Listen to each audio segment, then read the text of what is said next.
I'm Nigel Riglar. I'm not the new, although I'm only 3 weeks into a new job. I'm the Director of Environmental and Community Services at South Gloucestershire Council.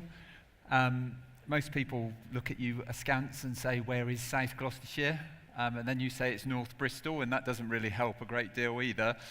But if you want to place it, it's where the M4 and the M5 come together. It's where Bristol Parkway is, and I think we have more motorway interchanges within South Gloucestershire than anywhere else in the country. So in terms of connectivity, a very challenging place to start to work. I'm also a Vice President of ADEPT, which is the organisation for place directors in local authorities. And we're aiming to provide the skills and support that our members need to deliver the infrastructure that Martin talked about, that enables productivity and economic growth. The challenge for a place director is actually your daily postbag in a unitary authority anyway tends to consist of dog poo, potholes, and trying to find 350 million to build another junction on the M5. So it's a challenging environment, and it has to be a mindset about the art of the possible. And I think that's how we have to think about local roads. We all know what the issues are. And they really haven't changed for a very long time. I don't know where anybody knows where this is. I won't hold a poll at this stage, but it's called the Sweet Track. And it's a 2-kilometre timber road causeway running across the Somerset levels. I'm a Somerset boy, so and lived on the levels, so I know this one quite well. It actually functioned extremely well if you were a Neolithic man, and it's been dated to something like 3,807 years BC. We can be that precise with the dating technologies today. And if you think about it, we've been building roads ever since, one way or another. So I don't think this is really a new debate. I'm sure colleagues in those days were having the same debate about each spring who would go out and start to upgrade and mend the causeway and where it needed to go next. So it illustrates highways are a universal service, available to everybody, free at the moment, at least at the point of use, and used most days by all of us, and that's been better articulated than I can, and are essential to driving business, driving communities, and getting people to the places where they need to transact their day-to-day business.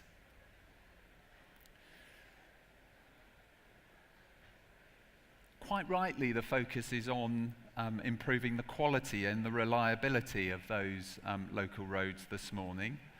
Others have alluded to this. It's been quite fascinating going into a unitary authority situation where the A and B road network is very, very sound and very, very good, and you can wax lyrically about how it is supporting productivity and economic growth already. It doesn't alter the fact for most of our residents, when they walk out their front door, the first thing they do is drive down their local estate road, and that's probably going to be in a bit of a shocking state, and that is the one that residents write to their local councillors about. And it is a very tricky balancing act to get the arguments across about investing for productivity and economic growth and actually involving in the public spaces and places that people identify with and recognise.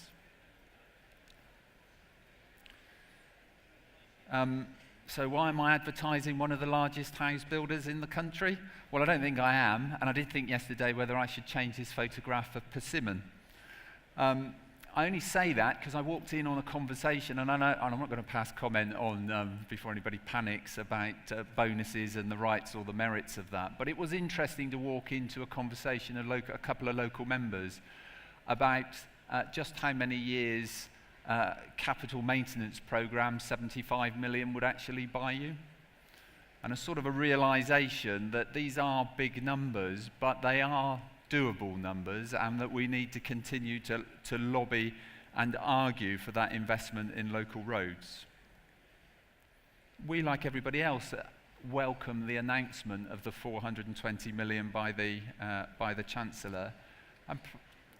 And sadly, the label of potholes continues to go with it, and all the angst about spending it by March the 31st goes without saying, because it's the same the same issues we've been dealing with for many years. It was interesting to notice the recognition of a broadening out of that spend to other bits of the highway asset, bridges, structures. Part of me was grateful for that because the value of those bridges and structures and investment in those is rarely recognised when put against roads. But equally, part of me was slightly saddened in the term of 420 million is the same sort of number, and yet we're just adding in ever more bits of expensive infrastructure, highway infrastructure into that debate, and the competition and the arguments that will play out in every local authority about blacktop or actually investing in a critical bridge that enables people to move around our various patches. And I won't say, because others have said it, about the backlog and what we do about that. And then clearly there's a future challenge to overlay on that. The government's industrial strategy describes 4 grand challenges: artificial intelligence and data, ageing society, clean growth, and future mobility. These challenges all impact on highways, and as an industry, we've got to recognise and engage with that. And the future challenges are not exhaustive, but how do we as place directors, if I think about my own association, and our various teams start to think about digital and data, connected and autonomous vehicles, electric vehicles. What have we seen? 50 times increase in electric vehicles over the last 5 years. Mobility as a service, new materials and prefabrication, new players and partners. That's a huge agenda if your day-to-day discussions are about dog poo and potholes. So we do need to think very carefully about the skills and that place directors and the support that they need.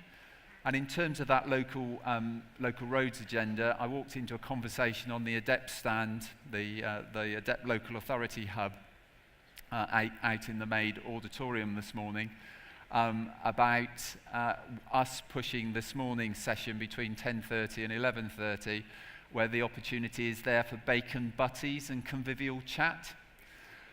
We're actually launching our housing maintenance position statement this morning as an association, which again will add weight, we hope, and grist to the mill in terms of trying to influence the comprehensive spending review. But a very learned debate going on between the various stands about whether it was the bacon butties that would get people in for the launch of the statement or the convivial chat. I can recommend the bacon butties, so I hope to see most of you at about 10:30 for those. And then just to finish off, really, if I can move the slides on, I think the cost of growing and maintaining a well-used asset is and will become ever more crippling for local authorities. I think today we've very much focused on the maintenance bit, if you like, and the challenges associated with those. That isn't going to go away, but once you start to layer on the future agenda, you start to understand some of the sums that are involved in how we're actually going to find the right partners, the right investment to be able to do what we need to be able to do. And others have said it, so I'm not going to go through in detail now. But the position statement is largely saying about we do need to design a new funding system for local roads infrastructure.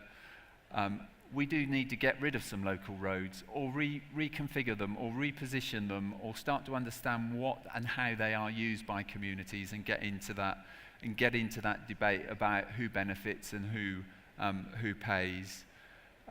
We do need to think about new ways of packaging and offering the new technology and digital innovation that we need to the market. How do we actually start to have the discussions about how we de-risk that in our various areas and make them much more attractive propositions in terms of attracting long-term investment?